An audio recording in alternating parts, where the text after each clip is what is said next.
بسم اللہ الرحمن الرحیم۔ پارہ نمبر 1، سورۃ البقرہ، آیت نمبر 21۔ یا ایہا الناس، اے لوگو، اعبدو، عبادت کرو، ربکم، اپنے رب کی، الذی خلقکم، جس نے تم کو پیدا کیا، والذین من قبلکم، اور تم سے پہلوں کو۔ عبادت ہے۔ اب یہ بھی یاد رہے کہ عبادت کا مفہوم کا خاص اطلاق تلاوت، اذکار، نماز، روزہ، زکوٰۃ، ان پر ہی صرف نہیں ہوتا، بلکہ اپنے عبادت اپنے مفہوم عام یعنی بندگی کے معنی کے اعتبار سے پورے دین کامل کو شامل ہے۔ لہٰذا حقوق اللہ، حقوق العباد، نظام معاشرت، معیشت، ثقافت، سیاست، سب اللہ اور اس کے رسول صلی اللہ علیہ وسلم کے احکام کے مطابق کیے جائیں تو یہ عبادت ہے۔ جس نے پیدا کیا تم کو اور تم سے پہلوں کو، اب یہاں پہ توحید الوہیت کا بیان ہے۔ کیا مطلب کہ یہ ساری کائنات اللہ رب العزت نے پیدا کی، اس نے تم کو بھی پیدا کیا، تم سے پہلوں کو بھی پیدا کیا، تو سارے جہان کا خالق وہ رب العزت ہے۔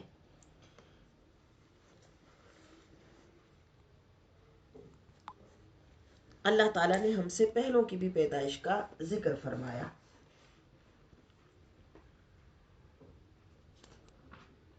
لعلکم تتقون، تاکہ تم پرہیزگار بن جاؤ۔ الذی، جس نے جعل، بنایا، لکم الارض، تمہارے لیے زمین کو، فراشن، بچھونا، والسماء، اور آسمان کو، بناء، چھت، عمارت، وانزل، اور اتارا، من السماء، آسمان سے، ماء، پانی، فاخرج به، پھر نکالے اس سے، من الثمرات، پھل، رزقا لکم، تمہارے کھانے کے لیے۔ فلا تجعلوا، تو پس نہ ٹھہراؤ، للہ، اللہ کے لیے، اندادا، شریک، مد مقابل، وانتم تعلمون، اور تم جانتے ہو۔ آسمان کی طرف سے، یعنی آسمان کی طرف بخارات اٹھتے ہیں، سمندر سے بخارات اٹھتے ہیں، اور پھر بارش آسمان سے ہوتی ہے۔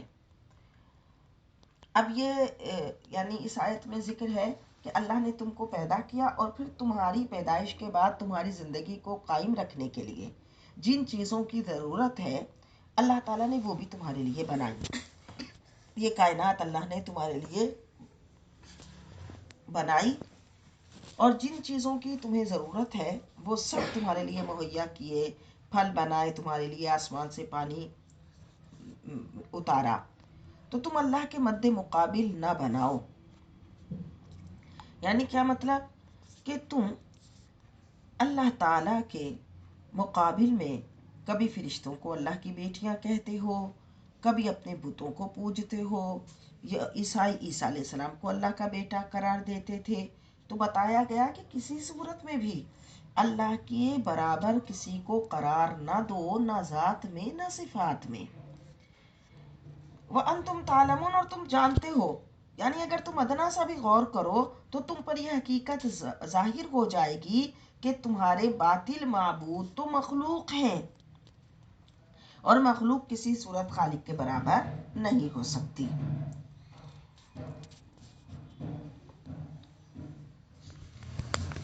وَإِن كُنتُمْ فِي رَيْبٍ، اور اگر ہو تم شک میں، مِمَّا نَزَّلْنَا عَلَىٰ عَبْدِنَا، اس میں جو ہم نے اپنے بندہ خاص پر نازل کیا۔ اب قرآن کے معجزے کا ذکر ہے کہ جو اللہ نے اپنے محبوب صلی اللہ علیہ وسلم کو دیا، کہ اگر تمہیں اس عبد خاص، عبد مقرب پر، خاص بندے پر یہ قرآن نازل ہوا، اس کے نازل ہونے کے بارے میں تمہیں کوئی شک ہے، تو اب تمہیں چیلنج کیا جاتا ہے کہ فَأْتُوا بِسُورَةٍ مِّن مِثْلِهِ، ایک صورت اس کی مثل بنا لو، ایک صورت بنا کر قرآن کے اس چیلنج کا جواب دے دو۔ لیکن وہ جواب آج تک نہیں دے سکے۔ وَدْعُوا، اور بلاؤ اپنی مدد کے لیے، شہداءکم، اپنے حمایتیوں کو، من دون اللہ، اللہ کے سوا، ان کنتم صادقین، اگر تم سچے ہو۔ تو آج 14 صدیاں گزر گئی، شرق و غرب کے بدخواہ اپنی لگاتار کوششوں کے باوجود اس چیلنج کا جواب نہیں دے سکے۔ ثابت ہوا کہ یہ قرآن اللہ کا کلام ہے جو اس نے اپنے بندہ خاص حضور پر نور صلی اللہ علیہ وسلم پر نازل کیا۔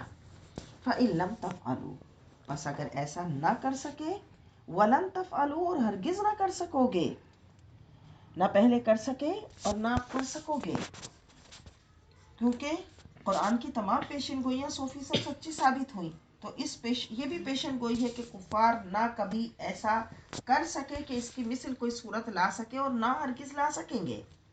تو پھر فَاتَّقُوا النَّارَ الَّتِي، تو بچو اس آگ سے، لہٰذا ایمان لاؤ اور اس آگ سے بچو، الَّتِي وَقُودُهَا، جس کا ایندھن الناس، انسان، والحجارۃ، اور پتھر ہیں، اعدت للکافرین، جو تیار کی گئی ہے کافروں کے لیے۔ اس کا مطلب ہے کہ جہنم تیار ہو گئی اور کفار جہنم میں ہمیشہ ہمیشہ رہیں گے۔ اب یہاں پر وہ پتھر کون ہے کہ جس کا ایندھن جو ہے وہ پتھر ہے، وہ پتھر وہ کہ جن کی کفار پوجا کرتے تھے، یعنی بت۔ وَبَشِّرِ الَّذِينَ آمَنُوا، اور خوشخبری دو الَّذِينَ آمَنُوا، ایمان والوں کو، اور عاملوا الصالحات، نیک عمل کرنے والوں کو، أَنَّ لَهُمْ، یہ کہ ان کے لیے، جنات، باغات ہیں، تجری بہتی ہے، من تحتها، اس کے نیچے، الانہار، نہریں، اللہ کی ہمیشہ ہمیشہ رہنے والی نعمتوں کی خوشخبری دی جا رہی ہے ان لوگوں کو جو ایمان لائے اور جنہوں نے عمل صالح بھی کیے۔ پتہ چلا عقیدہ بھی درست ہو اور عمل بھی اچھے ہوں تو پھر جنت ہے۔ کلما، جب، رزقوا منہا، انہیں کھلایا جائے گا اس میں، من ثمرات، پھل، رزقاً، کھانے کے لیے، قالو، کہیں گے، ھذا الذی رزقنا، یہ تو وہی ہے جو ہمیں پہلے دیا گیا، من قبل، اس سے پہلے، وَأُتُوا بِهِ، اور دیا گیا اس سے، متشابہا، ملتا جلتا، وَلَهُمْ، اور ان کے لیے، فیہا، اس میں، ازواج مطہرہ، پاکیزہ بیویاں ہوں گی، یعنی جنت کے میووں کی شکل ایسی ہوگی کہ جو پہلے سے وہ ان سے آشنا ہوں گے، یعنی ان کو وہ ملتی جلتی شکلیں ہوں گی، کیونکہ نئی چیز سے تو بندہ نئی چیز کو کھانے سے ایک دم گھبراتا ہے، لہٰذا دنیا کے پھلوں سے یا تو ان کی شکلیں ملتی جلتی ہوں گی، کیلے، سیب، انگور، لیکن جب وہ کھائیں گے تو ان کے ذائقے بڑے مختلف ہوں گے۔ وَلَهُمْ فِيهَا، اور ان کے لیے اس میں، ازواج مطہرۃ، پاکیزہ بیویاں ہوں گی، یہاں پاکیزہ بیویوں سے مراد دنیا کی بیویاں بھی اور جنت کی حوریں بھی مراد ہیں۔ مطہرۃ سے مراد یہ ہے کہ وہاں دنیا کی عورتیں بھی اور جنت کی حوریں بھی تمام جسمانی عیوب، نجاستوں سے، ذہنی اور اخلاقی کمزوریوں سے بالکل پاک ہوں گی، اور وہاں انسانوں کے نکاح میں حوریں بھی ہوں گی۔ وَهُمْ فِيهَا خَالِدُونَ، اور وہ اس میں ہمیشہ رہیں گے۔ مطلب یہ کہ وہاں جو نعمتیں ملیں گی، اہل جنت ہمیشہ ہمیشہ ان سے لطف اندوز ہوں گے۔ وہ جنت، وہ نعمتیں عارضی نہیں ہوں گی، کیونکہ جب انسان کو کوئی نعمت ملتی ہے تو سب سے پہلے اس کو یہی فکر ہوتی ہے کہ اس کی یہ نعمت اس سے چھوٹ نہ جائے، تو اس لیے یہ خوشخبری دی جا رہی ہے کہ وہاں رہنے والی نعمتیں ہمیشہ ہمیشہ کے لیے ہوں گی۔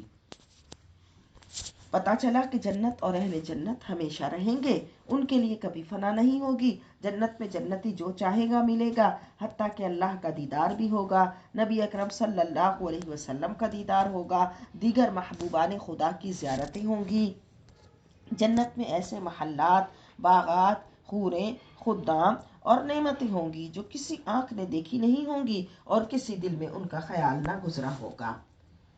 ان اللہ، بے شک اللہ، لا یستحیی، نہیں حیا فرماتا، ان یضرب، کہ بیان کرے، مثلا کوئی مثال، ما بعودۃ، مچھر کی، فما فوقها، یا اس سے بھی حقیر چیز کی، فاما الذین آمنوا، تو جو ایمان لائے، فیعلمون، وہ جانتے ہیں، انہ الحق، یہ حق ہے، من ربہم، ان کے رب کی طرف سے۔ مطلب یہ ہوا کہ کسی حقیقت کو بیان کرنے کے لیے اگر مکڑی، مچھر یا اس سے بھی حقیر ترین چیز کی مثال دینا ضروری ہوا تو اللہ دے گا، کیونکہ اللہ کے لیے یہ مثالیں بیان کرنا اس کی شان کے خلاف نہیں۔ کیونکہ مثال سے ایک غیر واضح بات واضح ہو جاتی ہے اور ایک کم عقل آدمی بھی اس کو سمجھ لیتا ہے.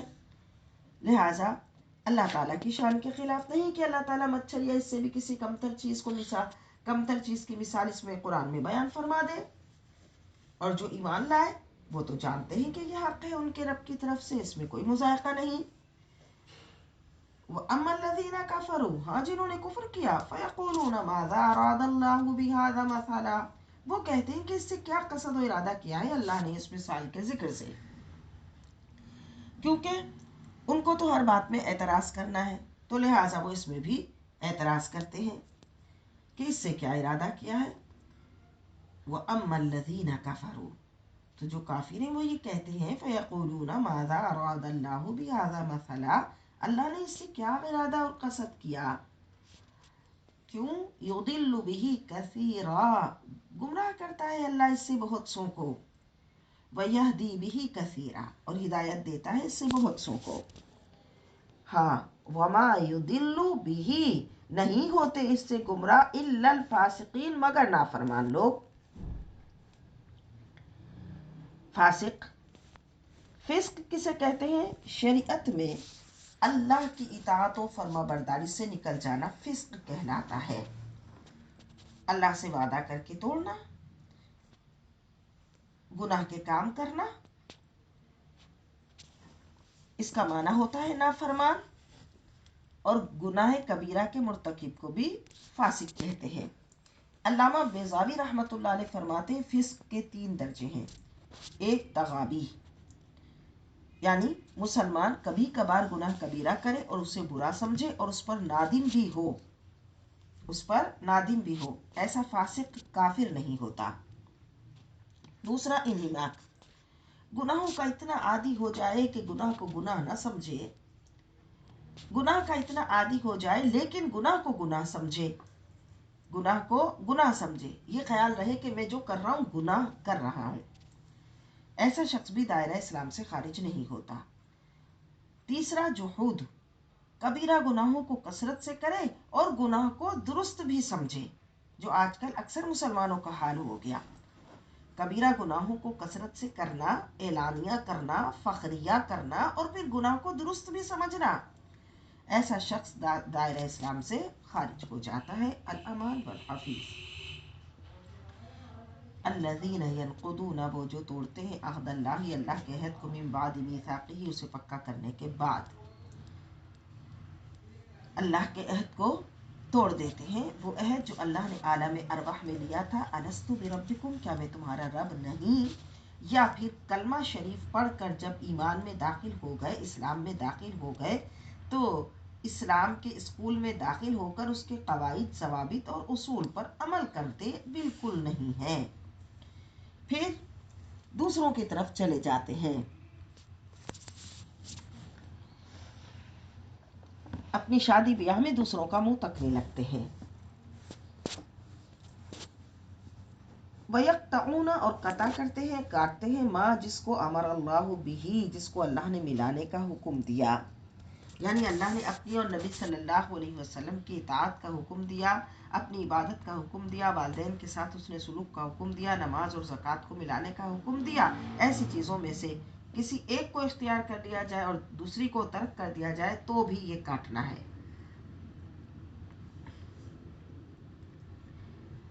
وَيُفْسِدُونَ فِي الْأَرْضِ، اور فساد پھیلاتے ہیں زمین میں. اولئک هم الخاسرون، وہی لوگ نقصان اٹھانے والے ہیں.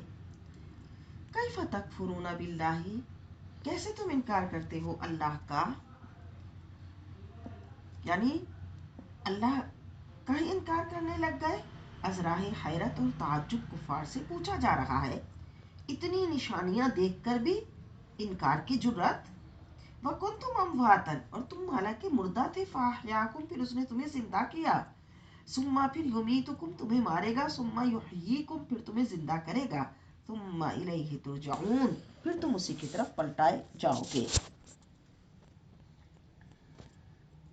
یعنی اللہ تعالیٰ کے انعامات کہ اللہ تعالیٰ نے زندگی عطا فرمائی، موت عطا فرمائی، اس کے بعد پھر اللہ تعالیٰ اٹھائے گا، پھر اسی کی طرف پلٹائے جاؤ گے، اس کے بارگاہ میں کھڑے کیے جاؤ گے۔ اس سے مراد حشر کی زندگی کہ جب اہل قبور اٹھیں گے اور بارگاہ الہی میں پہنچیں گے اور کسی کو ٹال مٹول اور تاخیر کی اجازت نہیں ہوگی۔ هو الذی، وہی پاک ذات ہے، خلق لکم ما فی الارض جمیعا، جس نے تمہارے لیے زمین میں جو کچھ ہے سب بنایا۔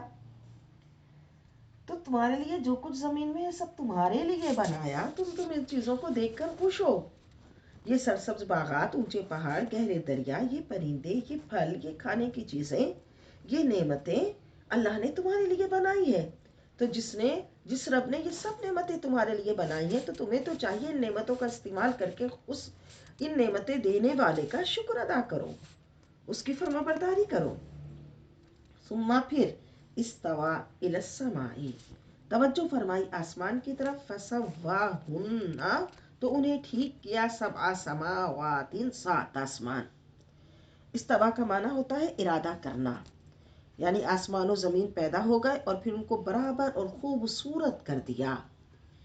کیسے آسمان ہے؟ آسمان کی سطح کیسی ہے؟ اتنی اسموتھ ہے کہ بالکل ایک انگلی کے برابر بھی ذرا اس میں اونچائی اور نچائی نہیں ہے۔ زمین کا پھیلاؤ اور زمین کی چیزوں کا پیدا فرمانا، اور اس کے بعد آسمان کی پیدائش کا ذکر ہے۔ وَهُوَ بِكُلِّ شَيْءٍ عَلِيمٌ، اور وہ سب کچھ جانتا ہے۔ اللہ تعالیٰ جو کچھ ہو چکا، جو ہو رہا ہے، آئندہ ہونے والا ہے، ایک ایک ذرے، ایک ایک جزی کا عالم ہے، جاننے والا ہے۔ وَإِذْ قَالَ رَبُّكَ، جب فرمایا تمہارے رب نے، لِلْمَلَائِكَةِ، فرشتوں سے، إِنِّي جَاعِلٌ، میں بنانے والا ہوں، فِي الْأَرْضِ، زمین میں، خلیفہ، اپنا نائب۔ اللہ نے زمین پر پہلے جنات کو آباد کیا، جنات نے فساد اور خون ریزی کی، تو فرشتوں کو حکم دیا کہ وہ جنات کا زمین پر ظاہری وجود ختم کر کے انہیں پہاڑوں کی وادیوں اور جزیروں میں دھکیل دیں۔ اس کے بعد انسانوں کو زمین پر آباد کرنا چاہا تو اللہ نے اپنا ارادہ فرشتوں پر ظاہر فرمایا۔ قالوا، بولے، اتجعل فیہا، کیا تو بنائے گا اس میں، من یفسد فیہا، جو فساد برپا کرے گا اس زمین میں، وَيَسْفِكُ الدِّمَاءَ، اور خون ریزیاں کرے گا۔ اب یا تو یہ کہ فرشتوں نے یہ دیکھ لیا تھا لوح محفوظ پر کہ بعض انسان وہ بھی ہوں گے جو فتنہ و فساد کریں گے۔ وَنَحْنُ نُسَبِّحُ، اور ہم پاکی بیان کرتے ہیں، تیری تسبیح کرتے ہیں، بحمدک، تیری تسبیح کرتے ہیں تیری حمد کے ساتھ، وَنُقَدِّسُ لَكَ، اور تیری تقدیس بیان کرتے ہیں، تیری حمد کرتے ہیں، تیری پاکی بیان کرتے ہیں، لکا، تیرے لیے۔ قالا، فرمایا، انی اعلم، میں خوب جانتا ہوں، ما لا تعلمون، جو تم نہیں جانتے۔ میں کیا جانتا ہوں؟ سبحان اللہ، کہ ان میں سے ہی وہ انسان ہوں گے جو شہوت پر کنٹرول کر کے، خواہشات پر کنٹرول کر کے مجھے پانے کے لیے ایسے مجاہدات کریں گے، ایسے کمالات حاصل کریں گے کہ وہ تم فرشتوں سے بھی افضل ہو جائیں گے۔ چنانچہ علامہ اسماعیل حقی رحمۃ اللہ علیہ ارشاد فرماتے ہیں، انسان مختلف عناصر سے مرکب ہے۔ اس کی صورت کا تعلق تو عالم محسوس سے ہے کہ جس کو محسوس کیا جاتا ہے، دیکھا جاتا ہے، اور اس کی روح کا تعلق عالم غیب سے ہے، ملکوتی سے ہے۔ صورت اور روح کے علاوہ بھی اس میں ایک پوشیدہ قوت ہے جو اللہ کے انوار کے فیض کو قبول کرنے کی صلاحیت رکھتی ہے، اور جب اس کی اچھی تربیت کی جائے تو وہ عالم محسوس سے ترقی کر کے عالم غیب تک رسائی حاصل کرتا ہے بندہ، اور پھر جب اپنے نبی صلی اللہ علیہ وسلم کی سچی پیروی کرتا ہے تو عالم عظموت کی راہیں بھی اس پر کھل جاتی ہیں، اور وہ نور الہی جو اس اطاعت و پیروی کی برکت سے حاصل ہوتا ہے، وہ اس نور، ان انوار و تجلیات کا مشاہدہ کرتا ہے۔ کیا بات ہے کہ اللہ تعالیٰ نے انسان کے لیے بڑی اعلیٰ رفعتیں رکھی ہیں اور بڑے بلند مقام رکھے ہیں، اور جس طرح یہ بلند مقام مردوں کے لیے ہے، اسی طرح یہ بلند مقام عورتوں کے لیے ہے، کیونکہ ولایت کے جو مراتب اور مقام مردوں کے لیے ہیں وہ عورتوں کے لیے بھی ہیں۔ کاش کہ ہماری خواتین صرف مکانات، لباس، میک اپ اور اپنی ظاہری سجاوٹ و آرائش میں مقابلہ کرنے کے بجائے ایک دوسرے سے کاش کہ ان بلند مقام پر پہنچنے کی اپنے اندر تڑپ پیدا کریں، تو اس عالم کا نظارہ ہوگا جو آنکھوں سے نہیں دیکھا جا سکتا، اور روح وہ مشاہدہ کرے گی اور طبیعتوں میں وہ سکون اترے گا کہ پھر جو بھی کھا رہے ہوں، پہن رہے ہوں، اس کی پرواہ نہیں ہوگی، اور اللہ تعالیٰ کسی اور ہی عالم میں کا نظارہ کروا دے گا۔ کاش کہ اس مقام پر پہنچنے کی تڑپ پیدا ہو جائے، اور یہ انسان جو بظاہر ذرہ ہے پھر یہ ایسا بلند ہو جاتا ہے کہ آسمان کی رفعتیں بھی اس کے آگے نیچے ہو جاتی ہیں، اور پھر یہ وہ قطرہ ہے جس میں سمندروں کی گہرائیاں ہیں۔ اور پھر انسان کا وہ دل ہوتا ہے جو دل دریا سمندروں ڈونگے، یعنی دل جو ہوتے ہیں پھر وہ سمندروں سے بھی گہرے ہو جاتے ہیں، اور اس میں اللہ کے اسرار پوشیدہ ہوتے ہیں۔ وَعَلَّمَ اور سکھائے آدم کو الاسماء تمام اشیاء، اسماء نام الکلہا تمام اشیاء کے، ثم پھر عرضہم ان کو پیش کیا علی الملائکۃ فرشتوں کے سامنے، فقال تو فرمایا انبئونی مجھے بتاؤ باسماء ہؤلاء ان اشیاء کے نام، ان کنتم صادقین اگر تم سچے ہو۔ اللہ تعالیٰ نے حضرت آدم علیہ السلام کو کل اشیاء کا تفصیلی علم عطا فرمایا۔ علامہ اسماعیل حقی رحمۃ اللہ علیہ فرماتے ہیں وَفِي الْخَبَرِ عَلَّمَهُ سَبْعَمِائَةِ أَلْفِ لُغَةٍ کہ 7 لاکھ زبانوں کی تعلیم حضرت آدم علیہ السلام کو دی گئی، اور پھر فرمایا گیا کہ فرشتوں کے سامنے ان کو پیش کرو۔ جب پیش کیا گیا تو فرشتے ان کے نام نہ بتا سکے، اور صرف حضرت آدم علیہ السلام کو نام ہی نہیں بتایا گیا تھا بلکہ تمام کا مکمل تعارف بھی بتایا گیا تھا۔ چنانچہ آدم علیہ السلام اور تمام جہان کے تمام اہل علم کے علوم اور لوح و قلم کے علوم اللہ کے نبی صلی اللہ علیہ وسلم کے علوم کے سمندر کے سامنے ایک قطرے کی طرح ہیں، اور حضور اقدس صلی اللہ علیہ وسلم کے تمام علوم اللہ کے غیر متناہی علوم کے سمندر کے سامنے ایک چھینٹے یا چلو کی طرح بھی نہیں ہے۔ اسی لیے امام بصیری رحمۃ اللہ علیہ فرماتے ہیں وَكُلُّهُم مِّن رَسُولِ اللَّهِ مُلْتَمِسٌ غَرْفًا مِّنَ الْبَحْرِ أَوْ رَشْفًا مِّنَ الدِّيَمِ، اور تمام انبیاء اور رسول اللہ صلی اللہ علیہ وسلم سے فیضیاب ہوتے ہیں جیسا کہ ایک چلو سمندر سے یا ایک چھینٹا موسلادھار بارش سے۔ قالو بولے سبحانہ کا پاکی ہے تجھے، لا علم لنا ہم نہیں جانتے، الا مگر ما علمتنا جتنا تو نے ہمیں سکھا دیا، انک انت العلیم الحکیم بے شک تو ہی علم و حکمت والا ہے۔ جب فرشتوں نے آدم علیہ السلام کی وسعت علمی دیکھی تو اعتراف کر لیا، اور جب انہوں نے اعتراف کیا تو اللہ نے فرمایا قال فرمایا یا آدم اے آدم انبئہم باسمائہم بتا دو انہیں ان چیزوں کے نام، فلما انبأہم باسمائہم پھر جب بتا دیے آدم نے فرشتوں کو ان کے نام، قال فرمایا اللہ نے لم اقل لکم کیا میں نہیں کہتا تھا تم سے، انی اعلم میں خوب جانتا ہوں، غیب السماوات والارض چھپی چیزیں آسمانوں اور زمین کی، وَأَعْلَمُ اور میں خوب جانتا ہوں ما تبدون جو تم ظاہر کرتے ہو، وما کنتم تکتمون اور جو کچھ تم چھپاتے تھے، اور اذ جب قلنا ہم نے کہا للملائکتی فرشتوں سے اسجدو سجدہ کرو لآدم آدم کو، فسجدو تو سب نے سجدہ کیا الا ابلیس سوائے ابلیس کے۔ سجدے کا لغوی معنی ہے ماتھا زمین پر رکھنا، اور شریعت میں کسی کو اپنا الہ اور معبود جان کر اس کے سامنے پیشانی رکھنا۔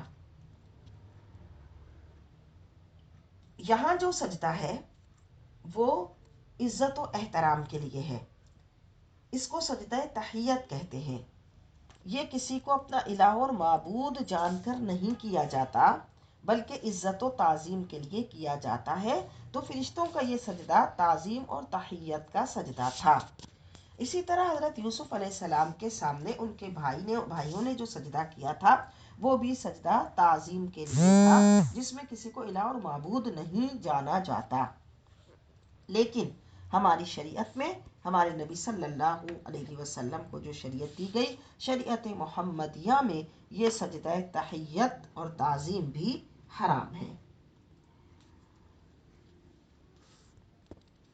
ابلیس نے سجدہ کرنے سے انکار کیا۔ اب صرف یہ نہیں کہ سجدہ کرنے سے انکار کیا، حقیقت میں بات یہ تھی کہ اس نے اللہ کے حکم کا انکار کیا تھا، اس نے نبی کی تعظیم کا انکار کیا تھا۔ اب اس نے انکار کیا، واستکبر، اور تکبر کیا، وکان من الکافرین، اور کافروں میں سے ہو گیا۔ تو پتہ چلا کسی حکم کا انکار کرنا تکبر کی وجہ سے ہوتا ہے، نبی کی عظمت و تعظیم کا، نبی کی شان کا انکار کرنا بھی تکبر کی وجہ سے ہوتا ہے۔ تو جو لوگ انبیاء کرام علیہ السلام کی عظمت و شان اور مقامات کا انکار کرتے ہیں یا ان میں تنقیص کرتے ہیں تو وہ بھی تکبر کی ایک قسم ہے۔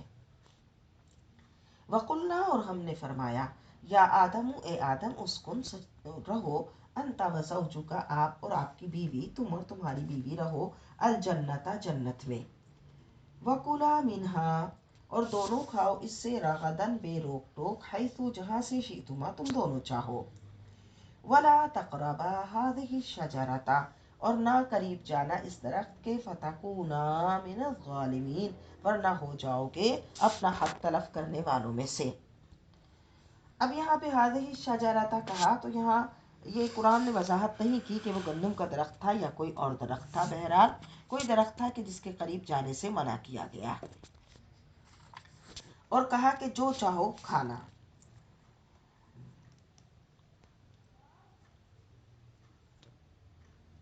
اور یہ کہا کہ اس درخت کے قریب نہ جانا، ورنہ اپنا حق تلف کرنے والوں میں سے ہو جاؤ گے، یعنی اپنے اوپر ظلم کرنے والوں میں سے ہو جاؤ گے کہ خود اپنا حق تلف کرو گے۔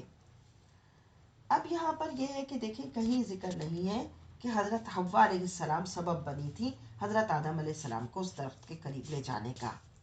قرآن نے ایسی کوئی وضاحت نہیں کی، تو ہمیں بھی یہ الزام حضرت حوا علیہ السلام کو نہیں دینا چاہیے، اور نہ ہی حوا کی بیٹیوں کو یہ کہنا چاہیے کہ عورتیں ورغلا دیتی ہیں۔ ہاں بے شک عورتیں اس طرح بات کو پیش کرتی ہیں کہ وہ مردوں کے دل اس بات کی طرف مائل کر دیتی ہیں، یہ بات بہرحال ہے کہ اللہ نے عورت کو یہ صلاحیت دی ہوتی ہے کہ وہ ماں ہوتی ہے تو اپنے بیٹے کو کسی رخ کی طرف ڈال سکتی ہے، اگر بیوی ہے تو اپنے شوہر کا ذہن بنا دیتی ہے، بیٹا ہے کوئی تو ماں بن کر اس کو اچھے کاموں کی ترغیب بھی دلا سکتی ہے۔ اس کو یہ چاہیے کہ اپنی ان صلاحیتوں کو اچھے کاموں کے استعمال کے لیے لے کر آئے، وہ اپنے ان رشتوں کو اچھے کاموں کی طرف ابھارے، اپنے رشتوں کو اس طرف ابھارے کہ جس میں ان کی آخرت کا بھلا ہو، نہ یہ کہ صرف دنیا۔ فَأَزَلَّهُمَا، پھر پسلا دیا انہیں، الشیطان، شیطان نے، انہا فاخرجہما، اور اس کی وجہ سے اس جنت سے نکلوا دیا، مما کانا فیہ، جس میں وہ دونوں تھے۔ یہاں پہ انبیاء کرام علیہ السلام کے لیے کوئی غلط الفاظ نہیں بولا جائے گا، کیونکہ انبیاء کرام علیہ السلام جس طرح کبیرہ گناہوں سے پاک ہوتے ہیں اسی طرح صغیرہ گناہوں سے بھی پاک ہوتے ہیں۔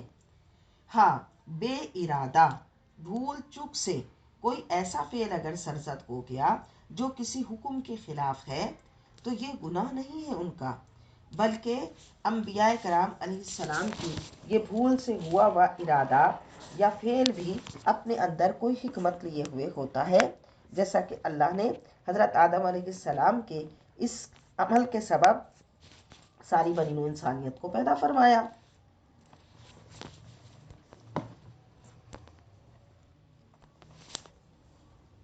وقلنا، اور ہم نے کہا، اہبطوا، اتر جاؤ، بعضکم لبعض عدو، تم میں سے بعض بعض کے دشمن ہوں گے، وَلَكُمْ فِي الْأَرْضِ، اور تمہارے لیے زمین میں، مستقر، ٹھکانہ ہے، وَمَتَاعٌ، اور برتنا ہے، إِلَى حِينٍ، ایک مقررہ مدت تک۔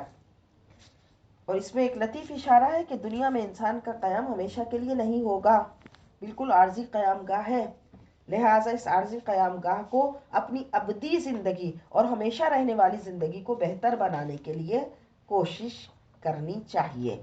لیکن آج انسان سارا کا سارا اس عارضی زندگی کے معاملات میں اتنا الجھ گیا کہ جو ہمیشہ رہنے والی زندگی ہے اس کو فراموش کر بیٹھا، بلکہ کہتا ہے کہ اس کے لیے اس کے پاس ٹائم ہی نہیں۔ فتلقى آدم من ربه، پس سیکھ لیے آدم نے اپنے رب سے کلمات چند کلمے، فتاب علیہ، تو اللہ نے ان کی توبہ قبول کی، انہ بے شک وہ هو التواب الرحیم، وہی توبہ قبول کرنے والا رحم فرمانے والا ہے۔ حضرت عمر فاروق رضی اللہ تعالیٰ عنہ سے روایت ہے کہ اللہ کے رسول صلی اللہ علیہ وسلم نے فرمایا، حضرت آدم علیہ السلام نے عرض کی، یا ربی اسألک بحق محمد لما غفرت لی، یا اللہ میں تجھ سے حضرت محمد صلی اللہ علیہ وسلم کے طفیل سوال کرتا ہوں کہ میری بھول بخش دے۔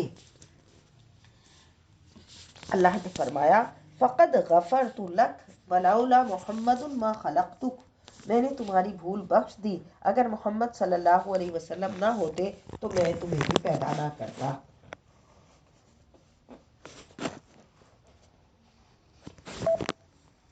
اب یہاں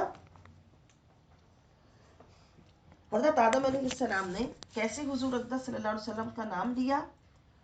تو فرمایا کہ جب اللہ نے روح خاص میرے اندر پھونکی تھی، اس وقت میں نے اپنے سر کو عرش کی طرف اٹھایا تو وہاں لکھا دیکھا لا الہ الا اللہ محمد الرسول اللہ، تو پتہ چلا کہ یہ جس کا نام اللہ نے اپنے نام کے ساتھ لکھا ہے یہ اللہ کے ہاں بڑی قدر اور عظمت والا ہے۔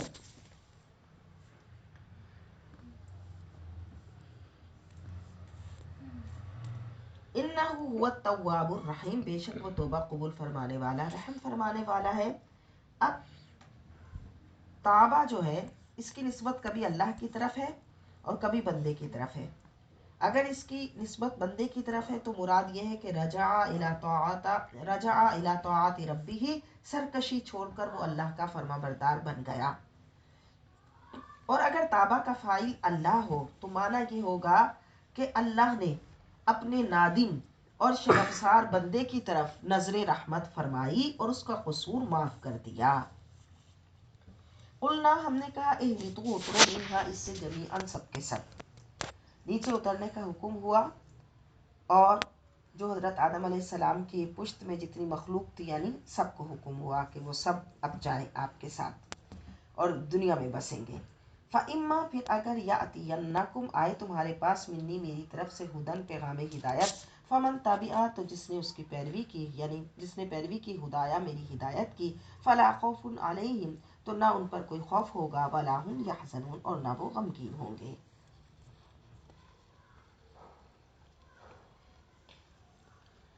یعنی بتایا گیا کہ پھر تمہارے پاس اللہ کی طرف سے جب انبیاء کرام علیہ السلام تشریف لائیں گے اور پیغام رسالت آئے گا تو تمہیں میری ہدایت کی پیروی کرنی ہوگی، اور جو ایسا کرے گا اس کو اللہ تعالیٰ کس انعام سے نوازے گا کہ اس کے دل سے ہر خوف اور ڈر نکال دے گا، اور نہ وہ غمگین ہوں گے، یعنی دنیا کی تکلیفوں اور پریشانیوں پر بھی اللہ ان کو حزن اور غم سے بچائے گا، اور آخرت میں بھی ان کو اللہ تعالیٰ بے غم کرے گا۔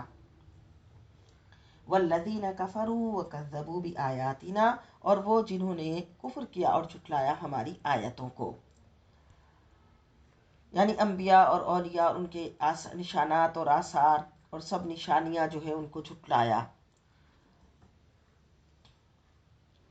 کیونکہ اللہ کی نشانیوں کا انکار کرنا اور ان کا مذاق اڑانا کفر ہے۔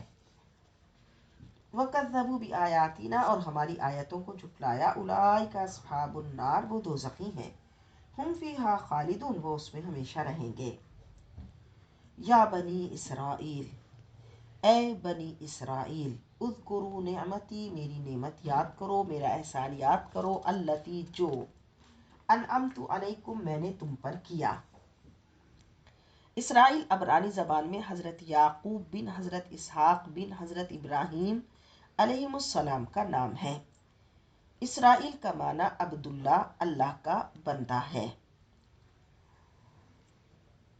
میں نے تم پر انعام کیا، یعنی تم میں انبیاء بھیجے. نعمت سے مراد وہ انبیاء عظام جو اولاد یعقوب میں آئے اور بہت سے بادشاہ بھی ہوئے. حضرت سلیمان علیہ السلام روئے زمین کے بادشاہ ہوئے. بنی اسرائیل کے انبیاء کو روشن معجزات سے نوازا گیا. اولیاء بنی اسرائیل کو بھی عظیم الشان کرامات سے نوازا گیا. وَأَوْفُوا اور پورے کرو بِعَہْدِی میرا عہد. اوفی بِعَہْدِکُم میں تمہارے عہد کو پورا کروں گا. وَإِیَّایَ فَارْہَبُونِ اور مجھی سے ڈرو. میرے عہد پورے کرو یعنی جب تمہارے پاس یہ راہ ہدایت آئے، اور کیونکہ اللہ تعالیٰ نے انبیاء بنی اسرائیل کے ذریعے یہود سے نبی آخر الزماں صلی اللہ علیہ وسلم پر ایمان لانے کا عہد لیا تھا، اور ایسا عہد تھا یہ، اور ایسی پہچان ان کو کروائی تھی کہ آگے قرآن میں ہی آئے گا کہ وہ حضور کو ایسا پہچانتے تھے جیسا اپنے بیٹوں کو کوئی باپ پہچانتا ہے. تو ان کے جو انبیاء تھے وہ اتنا حضور علیہ الصلوۃ والسلام پر ایمان لانے کا ان سے عہد لے چکے تھے. وَإِیَّایَ فَارْہَبُونِ اور مجھے سے ڈرو، یعنی پھر وہ وعدہ پورا کرو. وَآمِنُوا اور ایمان لاؤ بِمَا أَنزَلْتُ جو میں نے نازل کیا، مصدقاً تصدیق کرنے والا ہے، لِمَا مَعَکُم جو تمہارے پاس ہے. وَلَا تَکُونُوا أَوَّلَ کَافِرٍ بِهِ اور زمین پر پہلے ہی انکار کرنے والے مت بن جاؤ.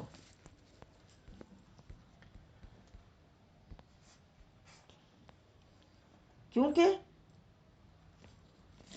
وَإِیَّایَ فَارْہَبُونِ اور مجھی سے ڈرو، اس میں مراد کیا ہے کہ یہود ڈرتے تھے کہ اسلام لانے سے ان کی اجارہ داری کم ہو جائے گی.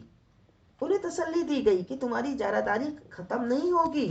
اگر تم نے اپنے اس پرانے دین کو چھوڑ کر نئے دین کو اختیار کیا تو تمہاری اجارہ داری ختم نہیں ہوگی، بلکہ اللہ تعالیٰ تمہیں اور عزت عطا فرمائے گا. لیکن ان کے دل میں یہ ڈر بیٹھا تھا کہ اگر وہ ایمان لے آئیں گے تو ان سے ان کی عقیدت مندوں کے ہجوم اور مالی منفعت اور وہ جو فوائد تھے وہ جاتے رہیں گے. تو اس لیے اللہ فرما رہا ہے کہ تمہارے پاس تو ساری نشانیاں موجود ہیں، تم فوراً سے انکار کرنے والے مت بننا. اول انکار کرنے والا ایسے کہتے ہیں کہ بھئی تم نے یہ چیز دیکھی اور فوراً انکار کر دیا، یعنی اولاً ہی تم نے اس کو رد کر دیا، اڑا دیے، کہ اولاً ہی تم اس کا انکار کرنے والے مت بن جانا. حالانکہ تم تو سب جانتے ہو کہ یہ حق ہے، یہ تو وہ حق ہے جو تمہارے پاس ہے، اسی کی تصدیق کرتی ہے یہ کتاب. وَلَا تَشْتَرُوا بِآیَاتِی نہ خریدنا میری آیتوں کے بدلے ثمناً قلیلا تھوڑی سی قیمت. وَإِیَّایَ فَاتَّقُونِ اور صرف مجھ سے ڈرو. اللہ تعالیٰ کی آیتوں کو تھوڑے داموں فروخت نہ کرو.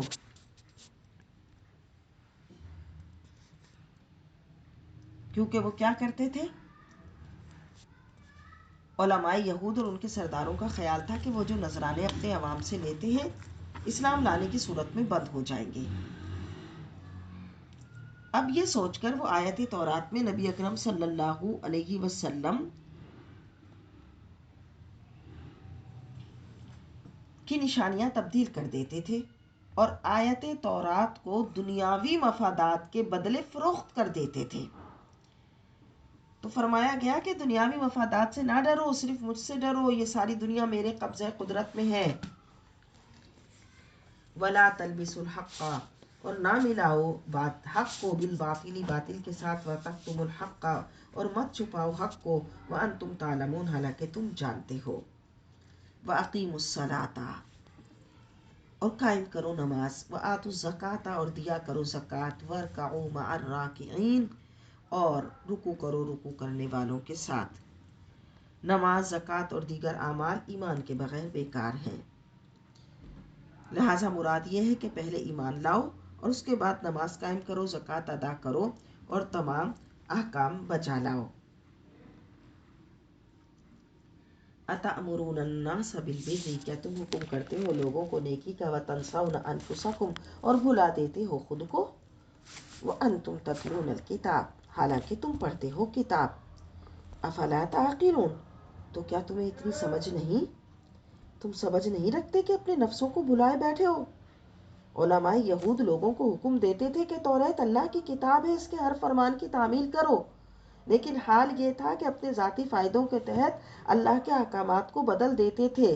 اس میں جو حضور اقدس صلی اللہ علیہ وسلم کی علامات تھیں وہ لوگوں سے بیان نہیں کرتے تھے۔ چنانچہ یہ وہ لوگ تھے کہ جنہوں نے اپنی جانوں کو بھلا دیا، اور وہ کتاب پڑھتے بھی تھے، جانتے بھی تھے۔ تو کیا تمہیں سمجھ نہیں کہ تم کیا کر رہے ہو؟ وَاسْتَعِينُوا بِالصَّبْرِ وَالصَّلَاةِ، اور مدد لو صبر اور نماز سے۔ صبر کا معنی روکنا یا باندھنا ہے، اور شریعت میں مصیبت کے وقت اپنے آپ کو جزا فضا یعنی شکایت کرنے سے روکنا، چیخنے چلانے سے خود کو روکنا، اور اپنے آپ کو گناہوں سے روکنا، اور اپنے آپ کو اللہ اور اس کے رسول اقدس صلی اللہ علیہ وسلم کی اطاعت کا پابند رکھنا بھی صبر کہلاتا ہے۔ صبر کے بارے میں اللہ کے نبی صلی اللہ علیہ وسلم نے ارشاد فرمایا، وَالصَّبْرُ ثَوَابُهُ الْجَنَّةُ، اور صبر کا ثواب جنت ہے۔ تو جس طرح صبر سے مدد دی جاتی ہے، اسی طرح نماز بھی اللہ کی مدد کا بہترین ذریعہ ہے۔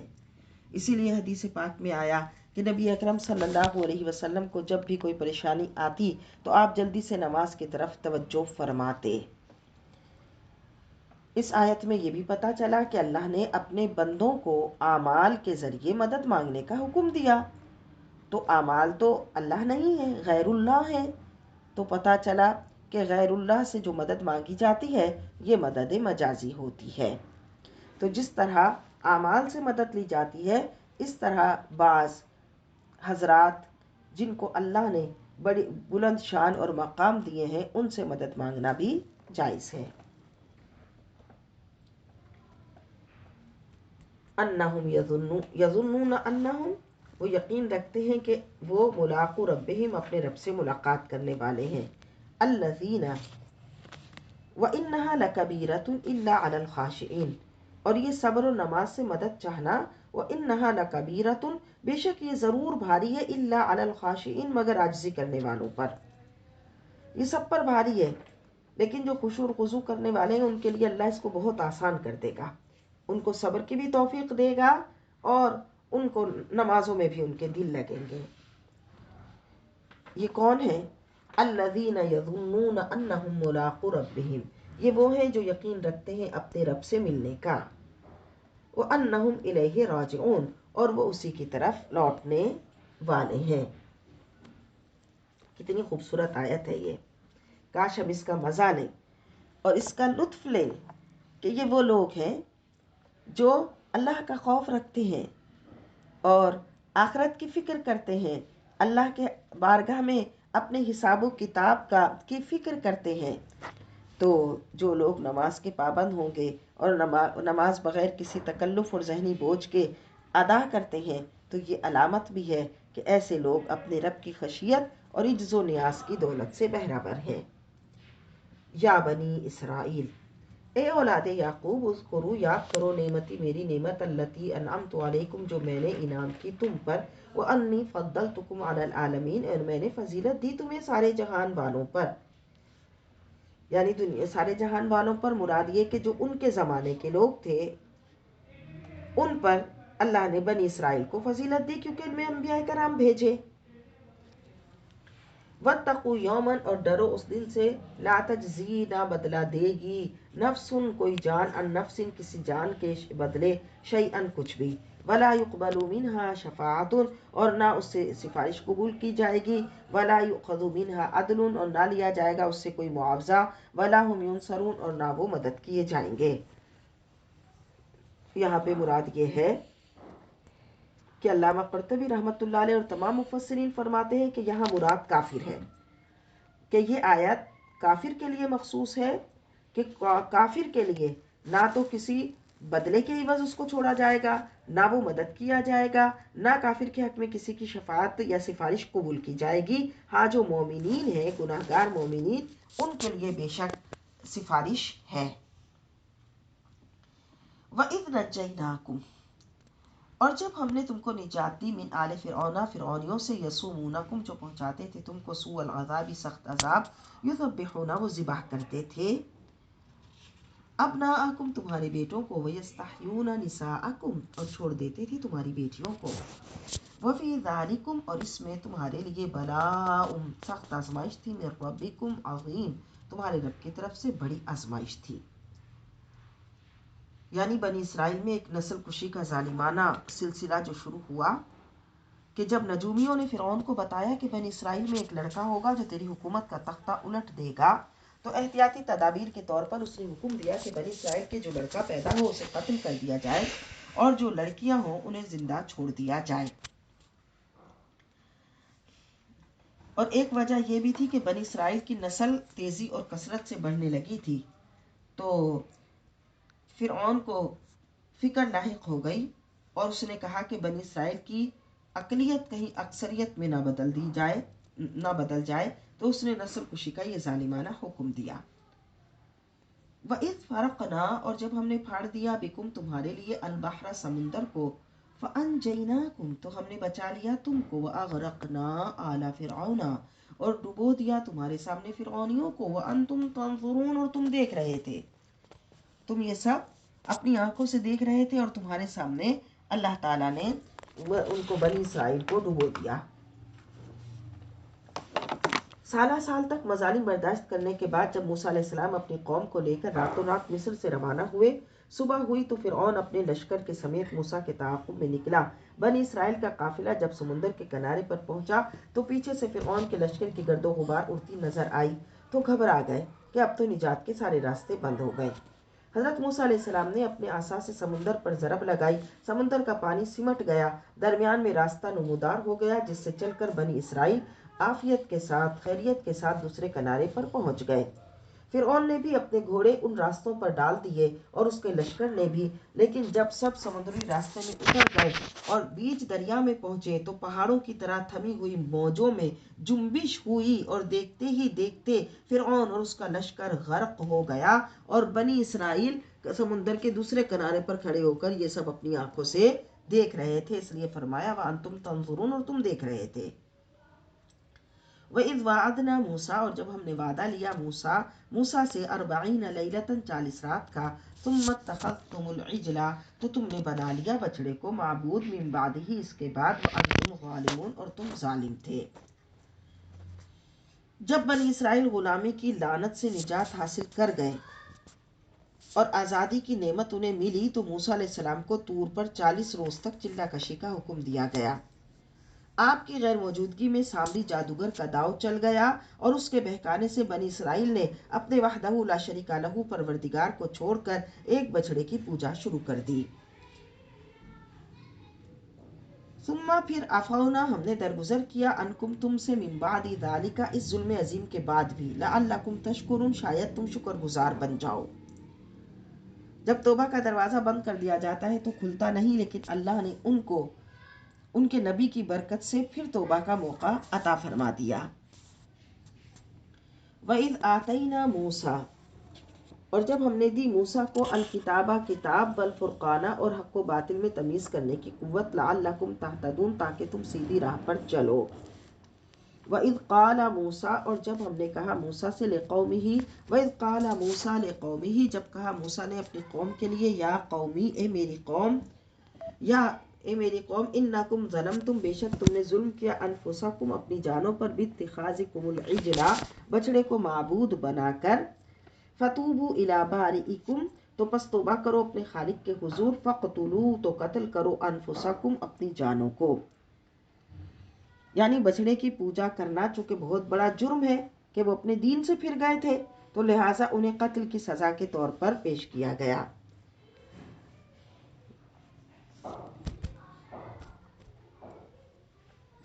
ذالکم خیر لکم یہ بہتر ہے تمہارے لیے، عند بارئکم تمہارے خالق کے نزدیک۔